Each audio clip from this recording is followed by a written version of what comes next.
Now we're going to take a little look over here at our tools at some of the commands here that deal with color. Now this first little icon here is for the default colors, and if you click it, it changes your foreground color and then the background into black and white, which are the defaults. Next to that, this little double-headed arrow switches the foreground and the background. Okay, and we've already used this, but if you wanted to change the foreground or the background, you just click. That displays the color picker. Now the other place where you're going to see foreground and background is actually over here in the color panel. Okay, and if you wanted to change the background, you actually have to kind of activate it, and then you should be able to adjust the background. If you want to change the foreground, you have to activate it, and then you can change the foreground. The default color mode should be RGB, but there is a menu. I'm going to move this over here so I can show you the menu. But there is a menu here that lets you pick.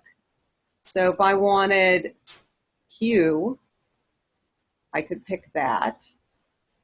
Or if I wanted to deal with CMYK, I could pick that. I'll go back up to RGB.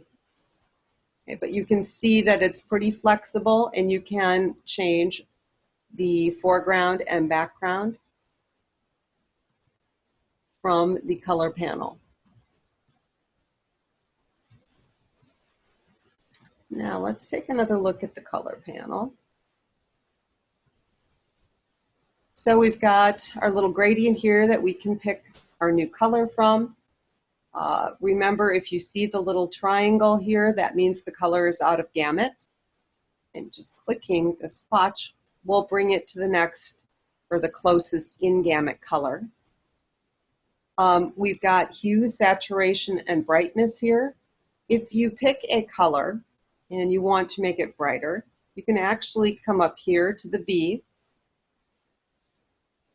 and actually drag your slider. Or if you want it more saturated, choose the S and kind of drag the slider here. Want to change the hue, you select the H.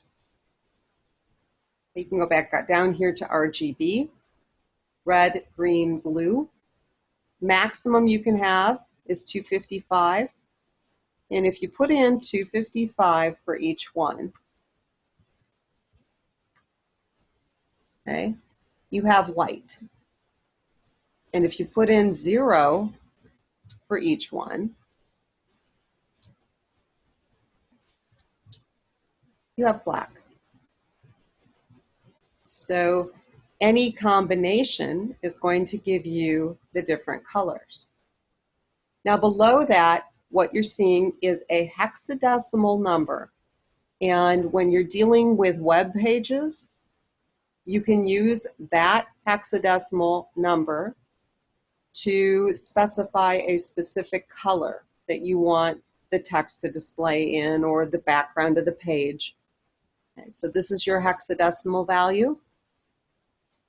Then over on the right we have lab, and we'll be learning more about lab colors actually later today, but the values are going to range from -120 to +120.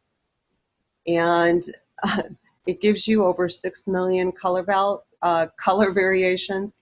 The nice thing about lab is it is cross-platform. So whatever you select in here is going to look pretty much the same on a Mac or PC.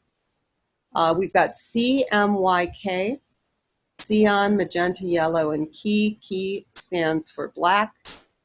And changing the percentages adjusts the color. Percentages can be from 0 to 100. And you're going to learn a little bit more about all of these color modes and more in the color management handout.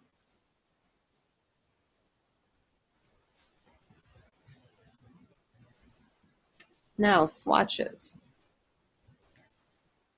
You can actually pick a swatch, and that will change either the foreground or background depending on which one you've activated. So if I activate the background, it should allow me to change it instead of opening. We'll try it this way. All right, so I activate the background, and now it's picking up the background color.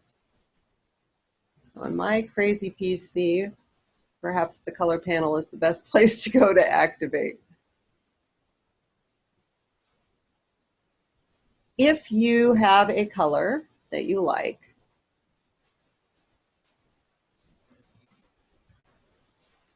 you can actually add it to swatches by clicking on New. We'll call it Brick Red.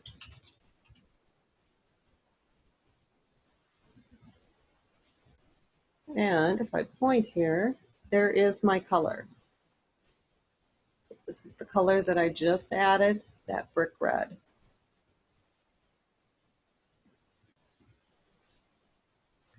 Now there is a menu here. Oh, I'm going to have to move it over so you can see it. It's a rather large menu, but you can adjust the size of the icons.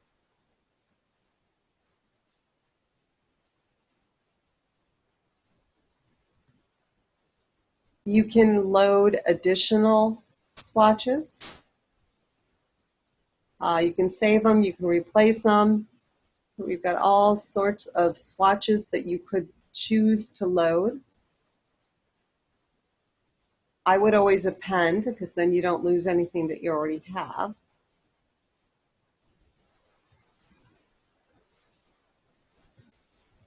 Okay, but this just gives you all sorts of options for color.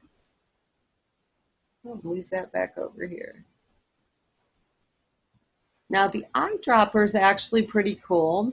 If you have an image and you want to use a color, whoops, out of that image. I'm going to have to open something here so that I can show you. Bear with me.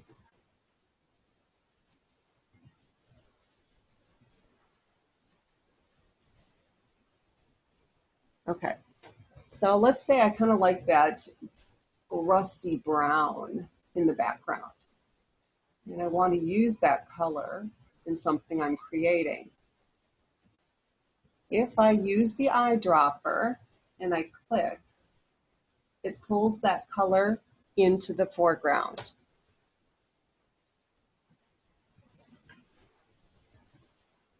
And if I turn that eyedropper on, you can see if I keep clicking, it's just going to adjust the color. Now to get something in the background, I press Alt and I click. So just clicking is foreground, Alt and click is going to give you background. Now I know we've looked at the info panel before. I don't see it, so I'm going to go ahead and turn it on. And let me turn on Navigator as well.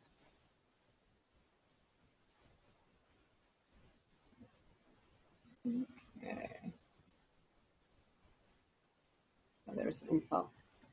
Info basically, if you move the mouse around in an image, it shows you what the different values are, RGB, CMYK, shows you the XY coordinate of the mouse. And then this little section will display statistics and different information depending on what you turned on in panel options. Okay, these little check boxes, whatever has a check mark, is going to display in this section of your info panel. And what Navigator does. Sometimes you have very large images and you are really zoomed in and you can't see everything.